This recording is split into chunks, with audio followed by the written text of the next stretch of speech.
Hello दोस्तों, कैसे हैं आप सभी का स्वागत है आज की करंट अफेयर की क्लास में। 3 सितंबर 2021 का करंट अफेयर है ये। इसमें आप सभी को करंट अफेयर के साथ साथ स्टैटिक जीके की पोर्शन को भी कवर किया जाता है, जो आप सभी के लिए बहुत ही महत्वपूर्ण है, आप सभी की आगामी परीक्षाओं के लिए।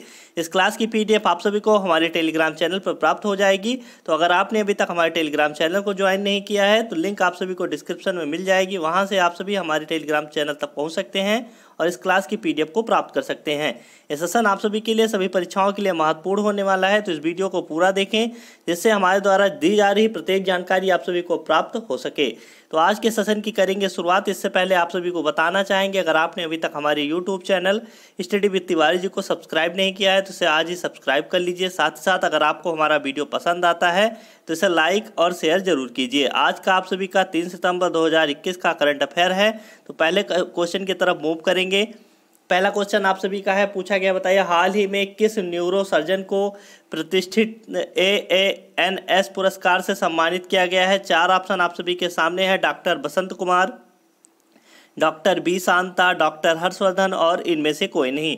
वो आप सभी को बताना है किस न्यूरो सर्जन को प्रतिष्ठित AANS पुरस्कार से सम्मानित किया गया है। तो आप सभी का सही आंसर क्या हो जाएगा, तो डॉक्टर बसंत कुमार इसका सही आंसर हो जाएगा। इनकी तस्वीर आप सभी को साइड में दिखाई पड़ रही होगी। तो आइए जान लेते हैं इनके विषय में। तो अगर AANS पुरस्कार की बात की जाए तो इसका फुल फॉर्म क्या होता है, तो international life time achievement award in neuro surgery होता है इसका full form. Doctor Basant Kumar की बात की जाए तो इनका जन्म उड़ीसा में हुआ है और यह पुरस्कार वह इस पुरस्कार से सम्मानित होने वाले पहले भारतीय चिकित्सक हैं। तो आप सभी को याद कर लेना है कि उन्हें ये जो सम्मान प्राप्त हुआ है या पुरस्कार प्राप्त हुआ है, ये पहले भारतीय चिकित्सक के रूप में प्राप्त हुआ है। वह कंप्यूटर गाइडेड एन्यूरिज्म सर्जरी करने वाले दुनिया के पहले सर्जन हैं। इन्हें आप सभी को याद कर लेना है। साथ साथ उन्हें यह पुरस्कार फ्लोरिडा के ऑरलैंडो में आयोजित AANS वार्षिक वैज्ञानिक बैठक 2021 के दौरान प्रदान किया गया है। तो आप सभी को याद कर लेना है। तो जो भी जानकारी आप सभी से यहाँ पर शेयर की गई है, चाहे वो बात की जाए AANS पुरस्कार की कि इसका फुल फॉर्म क्या हो जाएगा, तो international life time achievement award in neuro surgery इसका फुल फॉर्म हो जाएगा। बात की जाए डॉक्टर बसंत कुमार की, तो इनका जन्म कहाँ पर हुआ है, तो उड़ीसा में हुआ है। साथ साथ वह इस पुरस्कार से सम्मानित किए जाने वाले पहले भारतीय चिकित्सक हैं, इसे आप सभी को याद कर लेना है। और अगर बात की जाए उनके विषय में, तो उन्होंने कंप्यूटर गाइडेड एन्यूरिज्म सर्जरी की है और वह दुनिया के पहले ऐसे सर्जन हैं जिन्होंने ऐसी सर्जरी की है। बात की जाए सम्मान की, इस पुरस्कार की, तो उन्हें यह पुरस्कार कहाँ पर प्राप्त हुआ है, तो फ्लोरिडा के ऑरलैंडो में आयोजित AANS वार्षिक वैज्ञानिक बैठक 2021 के दौरान प्रदान किया गया है। आइए देखते हैं दूसरा नंबर क्वेश्चन।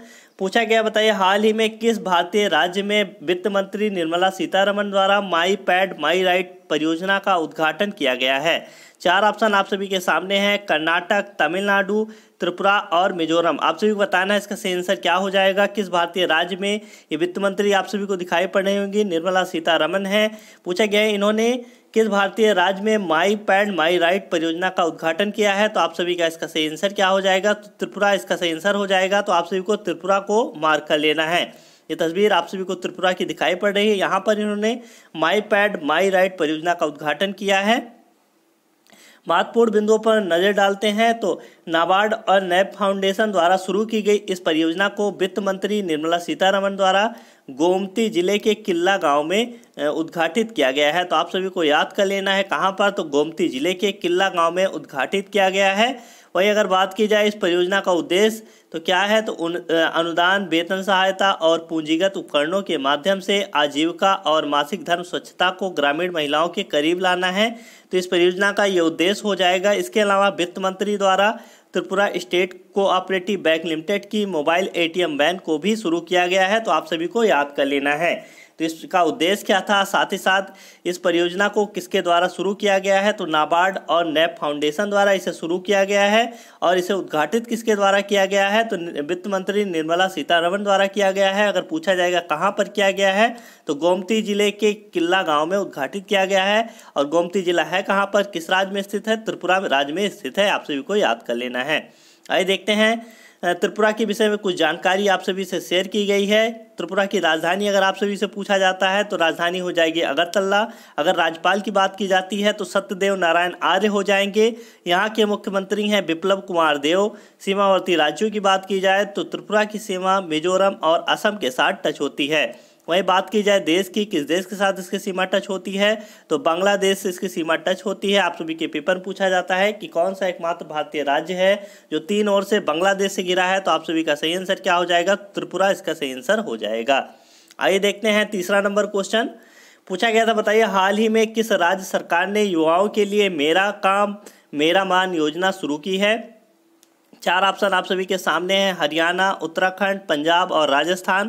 तो आप सभी का सही आंसर क्या हो जाएगा? तो पंजाब इसका सही आंसर हो जाएगा। साइड में आप सभी को पंजाब के मुख्यमंत्री हैं कैप्टन अमरिंदर सिंह, ये आप सभी को दिखाई पड़ रहे होंगे। अब इनके द्वारा युवाओं के लिए क्या योजना शुरू की गई है? तो मेरा गांव मेरा मान योजना शुरू की गई है। आइए देख लेते हैं इस योजना के विषय में। तो राज्य सरकार द्वारा राज्य के युवाओं को मेरा काम मेरा मान योजना के तहत निःशुल्क अल्पकालीन कौशल प्रशिक्षण दिया जाएगा। पहला पॉइंट आप सभी का हो गया। इसके साथ ही 90 करोड़ रुपए की लागत से 30,000 लाभार्थियों को का लक्ष्य प्रस्तावित किया गया है। आप सभी को याद कर लेना है। अगर पंजाब की बात की जाए, क्योंकि आपके पेपर में राज्य से जुड़े हुए क्वेश्चन पूछे जाते हैं, तो पंजाब की राजधानी हो जाएगी चंडीगढ़। यहाँ के मुख्यमंत्री हो जाएंगे कैप्टन अमरिंदर सिंह।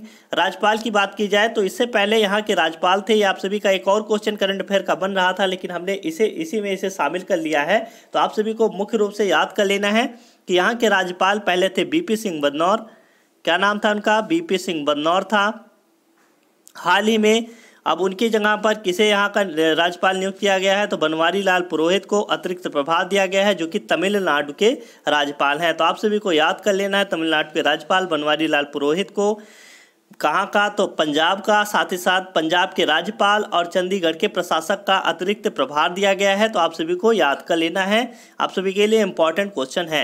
अगर बात की जाए सीमावर्ती राज्य, केंद्र शासित प्रदेश या देश की, कि किस राज्य के साथ, किस केंद्र शासित प्रदेश के साथ ही साथ किस देश के साथ पंजाब की सीमा टच होती है, तो सबसे पहले केंद्र शासित प्रदेश जम्मू कश्मीर के साथ पंजाब की सीमा टच होती है। राज्य की बात की जाए तो हिमाचल प्रदेश, हरियाणा, राजस्थान, 3 राज्यों के साथ इसकी सीमा टच होती है। और देश की बात की जाए तो पाकिस्तान से इसकी सीमा टच होती है। तो पंजाब की सीमा पाकिस्तान देश से।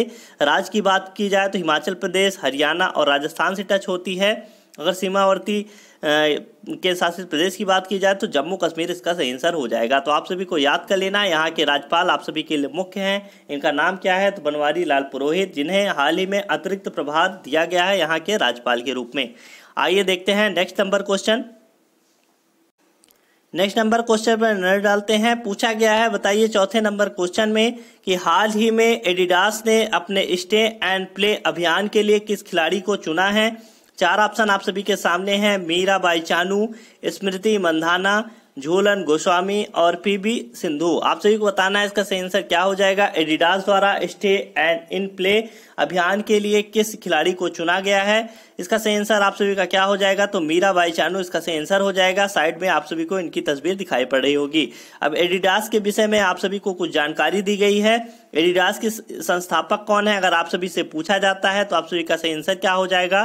तो एडोल्फ डेसलर इसका सही आंसर हो जाएगा। एडिडास की स्थापना कब हुई थी? तो 18 अगस्त 1949 को इसकी स्थापना हुई थी। अगर पूछा जाता है एडिडास का मुख्यालय कहाँ पर है, तो आप सभी का सही आंसर क्या हो जाएगा? तो हर्जोगेनो राज्य में, जर्मनी में इसका मुख्यालय स्थित है। तो आप सभी को याद कर लेना है। आइए देखते हैं 5वां नंबर क्वेश्चन आप सभी से पूछा गया, बताइए हाल ही में किस बैंक ने जम्मू कश्मीर के श्रीनगर में डल झील में एक हाउस बोट पर फ्लोटिंग एटीएम स्थापित किया है? 4 ऑप्शन आप सभी के सामने हैं, Punjab national bank, bank of Baroda, state bank of India और HDFC बैंक। तो आप सभी का सही आंसर क्या हो जाएगा इसका? तो स्टेट बैंक ऑफ इंडिया इसका सही आंसर हो जाएगा, जिसके द्वारा जम्मू कश्मीर के श्रीनगर में डल झील है उस पर हाउस बोट पर एक फ्लोटिंग एटीएम स्थापित किया गया है। आप सभी को साइड में तस्वीर SBI की दिखाई पड़ रही होगी। इस एटीएम को खोला गया है किसके द्वारा? तो स्टेट बैंक ऑफ इंडिया द्वारा खोला गया है। आप सभी को यहाँ पर तस्वीर दिखाई पड़ रही होगी। इसके विषय में कुछ जानकारी लेते हैं। तो इस एटीएम का उद्घाटन SBI के चेयरमैन कौन है? तो दिनेश खरे हैं, इनके द्वारा किया गया है। SBI की अगर बात की जाए एसबीआई ने पहली बार वर्ष 2004 में केरल में फ्लोटिंग एटीएम लॉन्च किया था, तो आप सभी को याद कर लेना है सबसे पहले कहां पर, तो केरल में। कब, तो 2004 में एक फ्लोटिंग एटीएम लॉन्च किया था। हाल ही में कहां पर लॉन्च किया है, तो जम्मू कश्मीर के श्रीनगर में डल झील में एक हाउस बोट पर फ्लोटिंग एटीएम लॉन्च किया है। स्टेट बैंक ऑफ इंडिया की बात की जाए तो एसबीआई के वर्तमान अध्यक्ष कौन है, तो दिनेश कुमार खारा हैं। अगर बात की जाए एसबीआई का मुख्यालय कहां पर स्थित है, तो मुंबई में इसका मुख्यालय स्थित है। एसबीआई की स्थापना 1 जुलाई 1955 को हुई थी, तो आप सभी को याद कर लेना है 1 जुलाई 1955 को एसबीआई की स्थापना हुई थी। एसबीआई का मुख्यालय आप सभी से पूछा जाता है तो मुंबई हो जाएगा। बात की जाए एसबीआई के अध्यक्ष कौन है, दिनेश कुमार खारा इसके अध्यक्ष हैं, आप सभी को याद कर लेना है। छठा नंबर क्वेश्चन आप सभी से पूछा गया, बताइए हाल ही में किस दिन विश्व नारियल दिवस मनाया गया है। 4 ऑप्शन आप सभी के सामने हैं, 1 सितंबर, 2 सितंबर, 31 अगस्त और 3 सितंबर है। आप सभी का सही आंसर क्या हो जाएगा इसका, किस दिन विश्व नारियल दिवस मनाया गया है, तो आप सभी का सही आंसर क्या हो जाएगा, तो 2 सितंबर इसका सही आंसर हो जाएगा। साइड में आप सभी को तस्वीर दिखाई पड़ रही होगी, वर्ल्ड कोकोनट डे 2 सितंबर को मनाया गया है। बात की जाए कब से इसे मनाया जाता है, तो वर्ष 2009 से इसे हर साल 2 सितंबर को मनाया जाता है। किसके रूप में, तो विश्व नारियल दिवस के रूप में मनाया जाता है। इस बार विश्व नारियल दिवस का विषय क्या था, तो कोविड-19 महामारी और उससे अलग एक सुरक्षित, समावेशी, लचीला और टिकाऊ नारियल समुदाय का निर्माण, ये इसका विषय था, तो आप सभी को याद कर लेना है।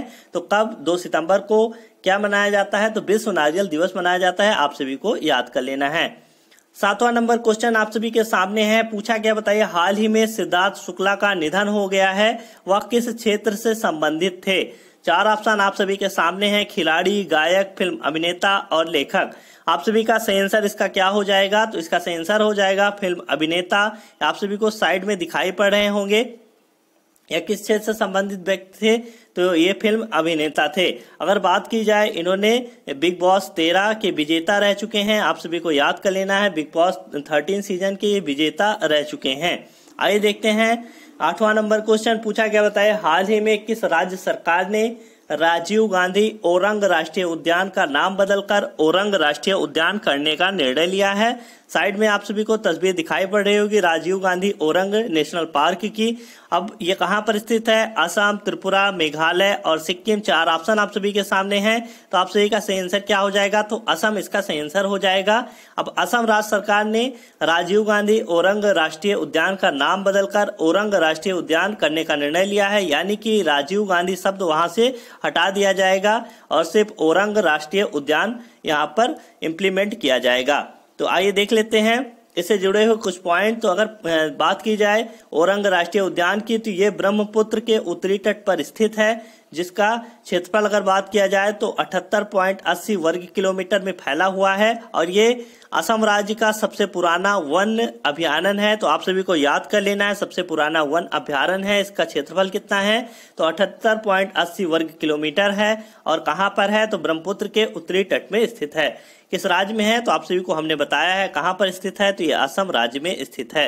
अगर आप सभी से और जानकारी की बात की जाए तो वर्ष 1985 में इसे वन्य जीव अभयारण्य का नाम दिया गया था, यानी वाइल्ड लाइफ सेंचुरी का नाम दिया गया था, और वहीं वर्ष 1999 में इसे राष्ट्रीय उद्यान घोषित किया गया था। तो आप सभी को याद कर लेना है कब 1985 में इसे वन्य जीव अभयारण्य का नाम दिया गया था, और वर्ष 1999 में इसे राष्ट्रीय उद्यान घोषित किया गया था।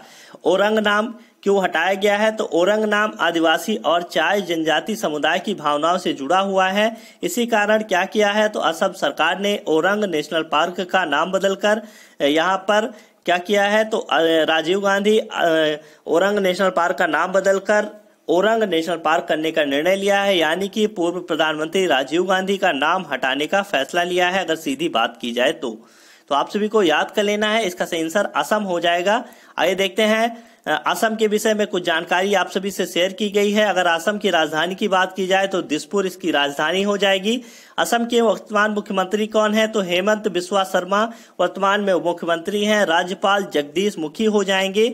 और सीमावर्ती राज्य की बात की जाए तो अरुणाचल प्रदेश, नागालैंड और मणिपुर, मिजोरम, त्रिपुरा, मेघालय, पश्चिम बंगाल के साथ इसकी सीमा टच होती है। तो आप सभी को याद कर लेना है किसके साथ, तो अरुणाचल प्रदेश, नागालैंड, मणिपुर, मिजोरम, त्रिपुरा, मेघालय और पश्चिम बंगाल।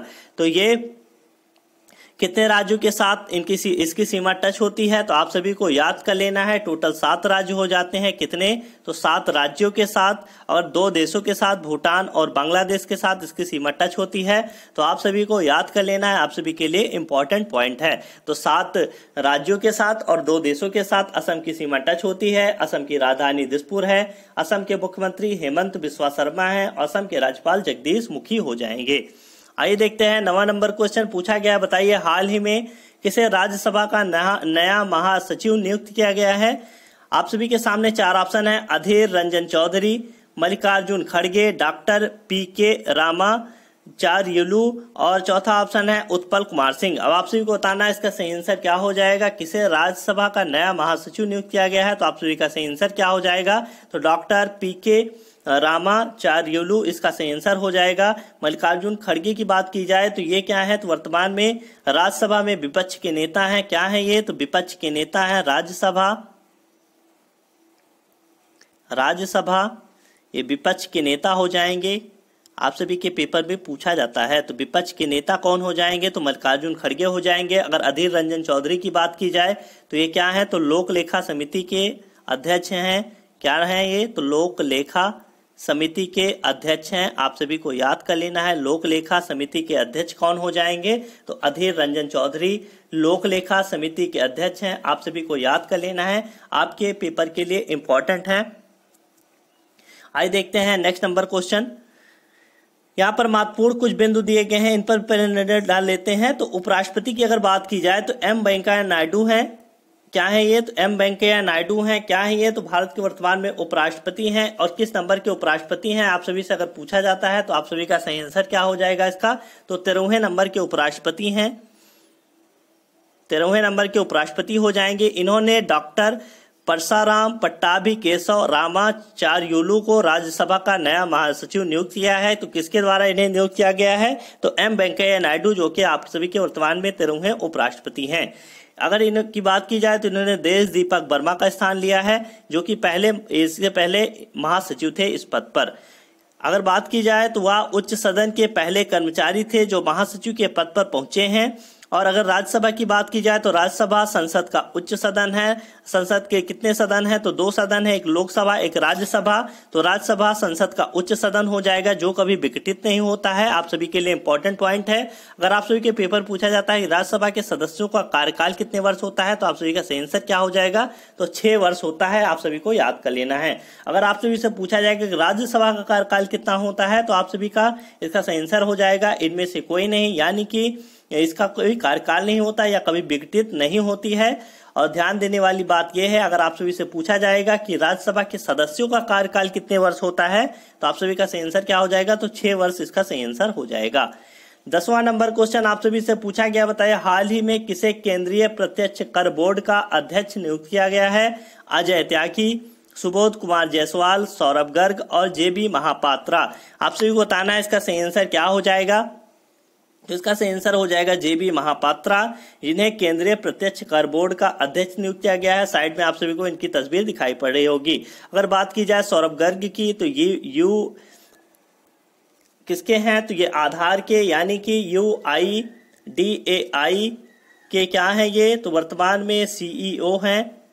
क्या है ये, तो वर्तमान में CEO हैं। अगर सुबोध कुमार जायसवाल की बात की जाए तो ये CBI के क्या है ये, तो CBI के निदेशक हैं। आप सभी को याद कर लेना है। और अगर अजय त्यागी की बात की जाती है, किसकी, तो अजय त्यागी की अगर आप सभी से बात की जाती है तो ये सेबी के अध्यक्ष हो जाएंगे। सेबी के क्या हो जाएंगे, तो चेयरमैन हो जाएंगे। आप सभी को याद कर लेना है। तो सेबी के चेयरमैन कौन हो जाएंगे, तो अजय त्यागी हो जाएंगे। अगर आप सभी से बात किया जाता है, किसकी बात किया जाता है कि सौरभ गर्ग क्या है, तो CEO हैं किसके, तो भारतीय विशिष्ट पहचान प्राधिकरण यानी UIDAI के वर्तमान में CEO हैं कौन, सौरभ गर्ग। आइए देखते हैं 11वां नंबर क्वेश्चन पूछा गया। बताया हाल ही में किस केंद्रीय मंत्री ने पोषण 2.2 लॉन्च किया है, पोषण 2.0 लॉन्च किया है, तो इसका सही आंसर क्या हो जाएगा, निर्मला सीतारमण, स्मृति ईरानी, पीयूष गोयल और पशुपति पारस। तो इसका सही आंसर आप सभी का क्या हो जाएगा, तो निर्मला, इसका सही आंसर हो जाएगा स्मृति ईरानी। आप सभी को साइड में तस्वीर दिखाई पड़ रही होगी। इनके द्वारा पोषण 2.0 को लॉन्च किया गया है। अगर बात किया जाए स्मृति ईरानी की, तो ये क्या है वर्तमान में, तो ये क्या है आप सभी की महिला एवं बाल विकास मंत्री हैं। आप सभी को याद कर लेना है क्या है वर्तमान में, तो ये महिला एवं बाल विकास मंत्री हो जाएंगी। अगर आप सभी से पूछा जाता है बताइए निर्मला सीतारमण क्या है, तो आप सभी की क्या हो जाएंगी ये, तो क्या हो जाएंगी, वित्त मंत्री हो जाएंगी। आप सभी को याद कर लेना है। तो वर्तमान में वित्त मंत्री आप सभी के कौन हो जाएंगे, तो निर्मला सीतारमण हो जाएंगी। अगर आप सभी से पूछा जाता है कि वर्तमान में पशुपति पारस क्या है, तो खाद्य एवं प्रसंस्करण मंत्री हो जाएंगे। क्या, तो खाद्य एवं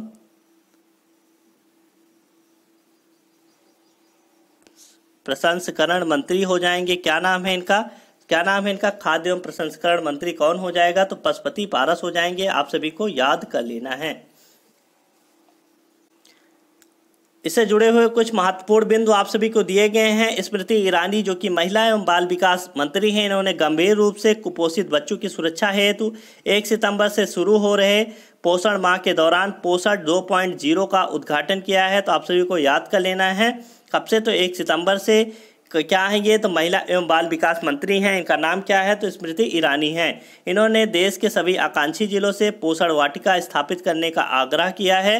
पोषण अभियान की बात की जाए तो वर्ष 2018 में कुपोषण से निपटने के लिए इसे शुरू किया गया था और इस पोषण अभियान से बच्चों, किशोरियों, गर्भवती महिलाओं और स्तनपान कराने वाली माताओं को लाभ होगा, इसीलिए इस उद्देश्य से इसे शुरू किया गया था। आइए देखते हैं 12 नंबर क्वेश्चन आप सभी से पूछा गया, बताइए हाल ही में किस आईआईटी संस्थान में दुनिया का पहला plant based smart air purifier विकसित किया है। किस आईआईटी संस्थान ने, 4 ऑप्शन आप सभी के सामने हैं, IIT Madras, IIT Delhi, IIT रोपण और आईआईटी बम्बई। तो आप सभी का सही आंसर क्या हो जाएगा इसका, तो आईआईटी रोपण द्वारा क्या विकसित किया गया है, तो पहला plant based smart air purifier विकसित किया गया है। साइड में आप सभी को इस प्यूरीफायर की तस्वीर दिखाई पड़ रही होगी। आइए देखते हैं 13 नंबर क्वेश्चन आप सभी से पूछा गया, बताइए हाल ही में स्वामी प्रभुपाद की 125वीं जयंती पर किसने 125 रुपये का एक विशेष स्मारक सिक्का जारी किया है। 4 ऑप्शन आप सभी के सामने हैं, रामनाथ कोविंद, नरेंद्र मोदी, वेंकैया नायडू और राजनाथ सिंह। तो आप सभी का सही आंसर इसका क्या हो जाएगा, किसके द्वारा, स्वामी प्रभुपाद की 125वीं जयंती पर क्या किया गया है, तो 125 रुपये का विशेष स्मारक सिक्का जारी किया गया है। तो आप सभी का सही आंसर क्या हो जाएगा, तो नरेंद्र मोदी इसका सही आंसर हो जाएगा, जो कि वर्तमान में आप सभी के 15वें क्या है, तो प्रधानमंत्री हैं। तो आप सभी को याद कर लेना है वर्तमान में 15वें प्रधानमंत्री कौन है, तो नरेंद्र मोदी हो जाएंगे। वेंकैया नायडू की आप सभी से बात की जाती है, तो आप सभी का सही आंसर क्या हो जाएगा, तो वर्तमान में ये कौन से भारत के उपराष्ट्रपति हैं, तो आप सभी को याद कर लेना है वर्तमान में ये 13वें उपराष्ट्रपति हैं। अगर आप सभी से पूछा जाता है रामनाथ कोविंद के विषय में, तो ये भारत के वर्तमान में 14वें क्या हैं ये, तो राष्ट्रपति हैं। राजनाथ सिंह वर्तमान में रक्षा मंत्रालय में कार्यरत हैं, तो यानी रक्षा मंत्री हो जाएंगे। तो आप सभी को याद कर लेना है। 14 नंबर क्वेश्चन में आप सभी से पूछा गया, बताइए हाल ही में किस भारतीय सेना ने नेवल एंटी ड्रोन सिस्टम यानी कि नेड्स की आपूर्ति है तो भारत इलेक्ट्रॉनिक्स लिमिटेड BEL के साथ अनुबंध पर हस्ताक्षर किए हैं। 4 ऑप्शन आप सभी के सामने हैं, भारतीय थल सेना, भारतीय वायुसेना, भारतीय नौसेना और इनमें से कोई नहीं। तो आप सभी का सही आंसर क्या हो जाएगा, तो भारतीय नौसेना द्वारा किसके साथ अनुबंध पर हस्ताक्षर किए गए हैं, तो भारतीय इलेक्ट्रॉनिक्स लिमिटेड के साथ। किस लिए, तो नेवल एंटी ड्रोन सिस्टम की आपूर्ति हेतु अनुबंध पर हस्ताक्षर किए गए हैं। भारतीय नौसेना की बात की जाए तो भारतीय नौसेना दिवस कब मनाया जाता है, तो आप सभी का सही आंसर क्या हो जाएगा, तो 4 दिसंबर हो जाएगा। अगर आप सभी से पूछा जाता है भारतीय वायुसेना दिवस कब मनाया जाता है, तो आप सभी का सही आंसर क्या हो जाएगा, तो 8 अक्टूबर हो जाएगा। अगर आप सभी से पूछा जाता है भारतीय थल सेना दिवस कब मनाया जाता है, तो 15 जनवरी इसका सही आंसर हो जाएगा। तो आप सभी को याद कर लेना है, आपके पेपर के लिए इंपॉर्टेंट पॉइंट है। महत्वपूर्ण बिंदुओं पर नज़र डालते हैं, तो आप सभी का सही आंसर यहाँ पर नेट्स को DRDO द्वारा विकसित किया गया है और भारत इलेक्ट्रॉनिक्स लिमिटेड द्वारा निर्मित किया गया है। तो आप सभी को याद कर लेना है। अब अगर इसकी बात की जाए किसकी, तो नेट्स की, तो यह भारतीय सशस्त्र बलों में शामिल होने वाला पहला स्वदेशी रूप से विकसित एंटी ड्रोन सिस्टम है। नेट्स क्या करता है, तो सूक्ष्म ड्रोन का तुरंत पता लगा सकता है और लक्ष्य को नष्ट करने में इसमें लेजर आधारित किल मैकेनिज्म का उपयोग किया गया है। तो आप सभी को याद कर लेना है। तो नेट्स की आप सभी को विशेषता बताई गई है, आप सभी को याद कर लेना है। भारतीय नौसेना के विषय में बात की जाए तो भारतीय नौसेना दिवस कब मनाया जाता है, तो 4 दिसंबर को। नौसेना प्रमुख कौन है वर्तमान में, तो एडमिरल करमबीर सिंह हैं, जो कि वर्तमान में 24वें नौसेना प्रमुख हैं। आदर्श वाक्य की बात की जाए तो समनुवर्णा इसका आदर्श वाक्य हो जाएगा किसका, तो भारतीय नौसेना का। आप सभी को याद कर लेना है। आज का क्वेश्चन ऑफ द डे है आप सभी के सामने, जो कि पूछा गया, बताया हाल ही में किस आयोग मंत्रालय द्वारा स्वीप परामर्श कार्यशाला आयोजित की गई है। नीति आयोग, भारतीय निर्वाचन आयोग, राष्ट्रीय सांख्यिकी संगठन और केंद्रीय सतर्कता आयोग। आप सभी को बताना है किसके द्वारा स्वीप परामर्श कार्यशाला आयोजित की गई है। इसका आंसर आप सभी को कमेंट बॉक्स में पोस्ट करना है कि क्या हो जाएगा। आप सभी को इसका आंसर कल की क्लास यानी 4 सितंबर 2021 की क्लास में बताया जाएगा। तो आज के सेशन में इतना ही। आप सभी को ये सेशन देखने के लिए बहुत बहुत धन्यवाद। जो भी क्वेश्चन यहाँ से बने हैं करंट अफेयर से, निश्चित रूप से आपकी परीक्षा के लिए उपयोगी हैं। तो आप सभी को पूरा वीडियो देखना है और साथ ही साथ आप सभी को इसकी PDF हमारे टेलीग्राम चैनल पर 5:30 बजे शाम तक प्राप्त हो जाएगी। तो आप सभी को आप सभी को PDF प्राप्त हो जाएगी। तो इस लिंक पर क्लिक करके हमारे फेसबुक पेज को फॉलो कर लेना है। साथ ही साथ आप सभी को हमारे यूट्यूब चैनल को ज्वाइन कर लेना है और इस टेलीग्राम चैनल से आपको जुड़ जाना है, क्योंकि आप सभी के लिए ये PDF बहुत इंपॉर्टेंट है और ये वीडियो आप सभी को जो भी पढ़ाई जा रही है आप सभी के लिए मोस्ट इंपॉर्टेंट है। तो आज के सेशन में इतना ही। आप सभी को 4 सितंबर 2021 के करंट अफेयर में मिलेंगे। तब तक के लिए नमस्कार, जय हिंद।